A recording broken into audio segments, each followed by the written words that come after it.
Hello everyone, welcome to my channel. This is me Noor Fatma. I am a software engineer by profession. आज का जो हमारा topic है वो है आइडेंटिफायर्स. आइडेंटिफायर्स किसी ना किसी चीज़ को आइडेंटिफाई करता है. C++ में identifiers variables, constant, data types, functions को आइडेंटिफाई करवाता है या उसके ज़रिए एक यूज़र पॉइंट आउट कर सकता है इन चीज़ों को ईजिली. ये बहुत इंपॉर्टेंट पार्ट होता है C++ लैंग्वेज का. एक अच्छा आइडेंटिफायर डिस्क्रिप्टिव यानी कि ऐसा लफ्ज़ जो कि चीज़ को बहुत अच्छे से आइडेंटिफाई करे और शॉर्ट होना चाहिए. आइडेंटिफायर का नाम 31 कैरेक्टर्स लॉन्ग हो सकता है और अगर 31 कैरेक्टर से ज़्यादा लंबा आइडेंटिफायर होगा तो C++ कंपाइलर सिर्फ पहले वर्ड को आइडेंटिफाई करेगा और बाकियों को डिस्कार्ड कर देगा. इसको लिखने के कुछ इंपॉर्टेंट रूल्स एंड रेगुलेशंस होते हैं. इसका फर्स्ट कैरेक्टर या तो अल्फ़ाबेटिक होना चाहिए, ये वरना अंडरस्कोर लगा सकते हैं. अल्फ़ाबेट्स, डिजिट्स, अंडरस्कोर्स लिख सकते हैं. इसके बाद आते हैं हमारे पास रिजर्व्ड वर्ड्स. रिजर्व वर्ड वो वर्ड्स होते हैं जिनको C++ में किसी न किसी टास्क को परफॉर्म करने के लिए हायर किया होता है या वो कोई ना कोई टास्क परफॉर्म करते हैं. ये वर्ड्स ऑलरेडी C++ इनको स्पेसिफाई कर चुका होता है कि इन्होंने स्पेसिफिक फंक्शन जो है वो परफॉर्म करना है. ठीक है, रिजर्व वर्ड्स को हम आइडेंटिफायर के तौर पर यूज़ नहीं कर सकते. उसके बाद हमारे पास दो तरह के आइडेंटिफायर्स होते हैं, एक स्टैंडर्ड आइडेंटिफायर और दूसरा user defined identifier. Standard identifiers क्या होते हैं? ये वो आइडेंटिफायर्स होते हैं जिनका C++ में कोई ना कोई स्पेशल मीनिंग होता है या इन्होंने कोई ना कोई स्पेशल जो है वो टास्क परफॉर्म करना होता है. For example C in and C out. C out जैसे कि मैंने आपको पिछली वीडियो में भी बताया था कि सी आउट का मतलब उसने किसी कंसोल पे किसी ना किसी चीज़ को प्रिंट करवाना है. ठीक है, अब हमारे पास एक न्यू टर्म है, वो है सी इन. सी इन का मतलब होता है कि एक प्रोग्राम के अंदर अगर किसी प्रोग्राम में यूज़र से इनपुट लेनी हो तो हम उसके लिए सी इन का वर्ड यूज़ करते हैं. तो ये जो हैं दोनों रिजर्व वर्ड्स हैं, इनको C++ ने प्रिंटिंग के लिए और यूज़र से इनपुट लेने के लिए जो है वो रिजर्व किया हुआ है. उसके बाद आ जाता है हमारे पास user defined identifiers. User defined identifiers क्या होते हैं? ये वो आइडेंटिफायर्स होते हैं जिनको एक यूज़र अपने लिए, अपने मतलब के लिए आइडेंटिफाई करता है. उसने कोई ना कोई उस चीज़ को लिख के उससे टास्क परफॉर्म करवाना होता है. नेक्स्ट टॉपिक है हमारे पास कीवर्ड्स. कीवर्ड्स को हम रिजर्व्ड वर्ड्स भी कहते हैं. ये वो वर्ड्स होते हैं जो मैंने आपको पहले भी बताया था कि जिनको C++ कंपाइलर ने एक पर्पस के लिए सेट किया होता है ऑलरेडी. ये उसने पहले ही स्पेसिफाई किए होते हैं अपने रिजर्व वर्ड्स. सो कीवर्ड्स को हम रिजर्व वर्ड भी कहते हैं, यानी कि ये वो वर्ड्स होते हैं जिसका कोई ना कोई C++ में ऑलरेडी एक पर्पस सेट हुआ होता है.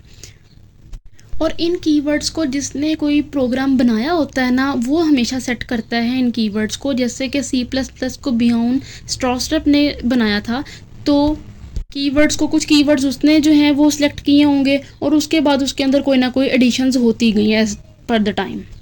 एज़ पर द स्टडीज़ अभी तक C++ में हमारे पास 83 कीवर्ड्स हैं जो डिफरेंट पर्पस के लिए यूज़ किए जाते हैं. For example break, continue, default, return, bool, char, etcetera. और यहाँ पे मैं आपको पास कुछ लिस्ट भी लगा दूंगी, ये टेस्ट लिस्ट, तो आप यहाँ से भी देख सकते हैं हमारे पास कौन कौन से जो हैं वो कीवर्ड्स यूज़ होते हैं. नेक्स्ट हमारे पास टॉपिक है डेटा टाइप्स. डेटा टाइप्स का काम बेसिकली डिफाइनिंग का होता है. इसमें दो चीज़ों को डिफाइन करना होता है. First one is values and second one is उन वैल्यूज़ पे जो ऑपरेशन परफॉर्म होते हैं डेटा टाइप्स में, उसको जो है वो डिफाइन करना होता है. कंप्यूटर बेसिकली डिफरेंट तरह के डेटा को मैनिपुलेट करता है जिसके अंदर आपके इंटीजर, कोई डेसिमल वैल्यू, कोई करेक्टर आता है और ये डाटा प्रोग्राम की इंस्ट्रक्शन के मुताबिक प्रोसेस होता है और फिर यूज़र को उसकी रिस्पेक्टिव आउटपुट रिसीव होती है. C++ प्रोग्राम में डिफरेंट तरह के डेटा टाइप्स होते हैं. For example int, float, double, bool, char. सबसे पहले हमारे पास आ जाती है int data type. Int data type में कोई इंटीजर वैल्यू स्टोर होती है. फॉर एग्जांपल 1, 2, 3, 4, 17, 190 एंड सो ऑन. इसके अलावा इंट डेटा टाइप में कोई और वैल्यू यानी कि पॉइंट की कोई वैल्यू होगी, कोई फ्रैक्शन वैल्यू होगी, वो इंट डेटा टाइप में हम स्टोर नहीं करवा सकते. नेक्स्ट हमारे पास आती है float data type. Float data type में जो डेसिमल वैल्यूज़ होती हैं वो स्टोर करवा सकते हैं. For example 0.99, 4.5, 6.65 and so on. Next हमारे पास आ जाती है डबल डेटा टाइप. इसके अंदर लॉन्ग डेसिमल पॉइंट्स वैल्यूज़ आती हैं. For example 1.3456, 2.7890 and so on. किसी भी डेटा टाइप में कोई और वैल्यू हम असाइन नहीं करवा सकते. नेक्स्ट हमारे पास है bool data type. Bool stand for boolean, जिसका मतलब होता है या तो ट्रू या फॉल्स। या तो कोई वैल्यू ट्रू होगी वरना वो फॉल्स होगी। अगर वो वैल्यू ट्रू होगी तो हमें प्रिंट हो जाएगा 1, और अगर वो वैल्यू फॉल्स होगी तो हमें प्रिंट हो जाएगा 0। नेक्स्ट डेटा टाइप है चार। चार का मतलब होता है करेक्टर्स। चार में कोई ना कोई अल्फ़ाबेट आता है, ABC, आमना, हैशटैग या एट का symbol, anything you can say. So ये था हमारा डेटा टाइप्स का topic. Next topic is variables. Variables basically computer की मेमोरी में स्टोरेज लोकेशन को रिप्रेजेंट कराते हैं। यानी कि एक नंबर हमने प्रिंट करवाना है 15, उसके लिए हमें किसी ना किसी वेरिएबल की ज़रूरत होगी जो उस 15 को रिप्रेजेंट करवाएगा। इसी तरह हम डिफरेंट तरह के नंबर्स को, डिफरेंट तरह के अल्फ़ाबेट्स को, डिफरेंट तरह के सिंबल्स को रिप्रेजेंट करने के लिए डिफरेंट तरह के वेरिएबल्स यूज़ कर सकते हैं। हमारे पास जो वेरिएबल है C++ में वो रैम में स्टोर होता है। रैम रैंडम एक्सेस मेमोरी को कहते हैं। रैम कंप्यूटर की टेम्पररी मेमोरी होती है। इसका मतलब है कि अगर रैम ही टेम्पररी मेमोरी है तो क्या वेरिएबल भी टेम्पररी मेमोरी होगा?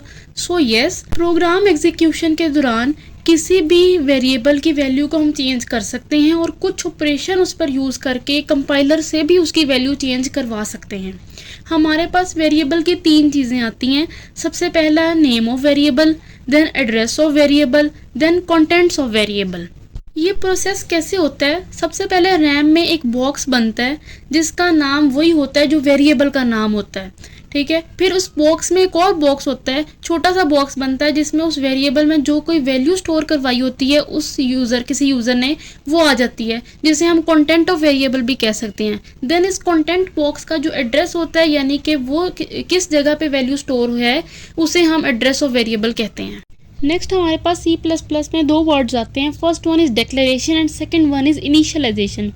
डिक्लेरेशन में जस्ट कोई ना कोई वेरिएबल का नाम डिक्लेयर कर देते हैं, जबकि इनिशियलाइजेशन में उसके नाम के साथ साथ कोई वैल्यू भी लिख देते हैं। डिक्लेरेशन लिखने का जो सिंटैक्स है वो ये है कि सबसे पहले हम लोगों ने कोई डेटा टाइप लिखनी है और उसके फ़ौरन बाद हमने वेरिएबल का नाम डिक्लेयर करना है और उसके बाद सेमीकोलन मार्क लगा देना है। फिर नेक्स्ट लाइन में वेरिएबल का सेम नेम जो ऊपर डिक्लेयर किया होगा वही नाम इक्वल टू का साइन और उसकी कोई ना कोई वैल्यू साइन करवा के सेमीकोलन का मार्क लगा देना है। फॉर एग्जांपल हम कहते हैं इंट मार्क्स, देन सेमीकोलन का sign, marks is equal to 15 on semicolon. Int हमारे पास आ गई डेटा टाइप, मार्क्स यानी कि हमने वेरिएबल को स्टोर कराया, देन उस सेमीकोलन लगा दिए। सेम जो वेरिएबल ऊपर डिक्लेयर किया है वही वेरिएबल हमने नीचे लिखना है, मार्क्स इज इक्वल टू 15, कोई वैल्यूज़ को स्टोर करवाई और सेमीकोलन का मार्क लगा दिया। ये होता है वेरिएबल को डिक्लेयर करने का तरीका। Next is float average semicolon, average is equal to 55.66, कोई भी वैल्यू लिख ले, मैंने यहाँ पे 55.66 लिखी एंड देन सेमीकोलन का मार्क्स। नेक्स्ट हमारे पास इनिशियलाइजेशन लिखने का जो सिंटैक्स आता है वो ये कि सबसे पहले हमने कोई डेटा टाइप लिखनी है और फिर हमने कोई ना कोई वेरिएबल का नाम डिक्लेयर करना है। उसके बाद इक्वल टू का साइन लगा के उसकी कोई ना कोई वैल्यू यानी कि 1, 5, 15, 5, A, B जो भी उसको वैल्यू देनी है वो वैल्यू लिख दें और उसके बाद सेमीकोलन का मार्क लगा देना है।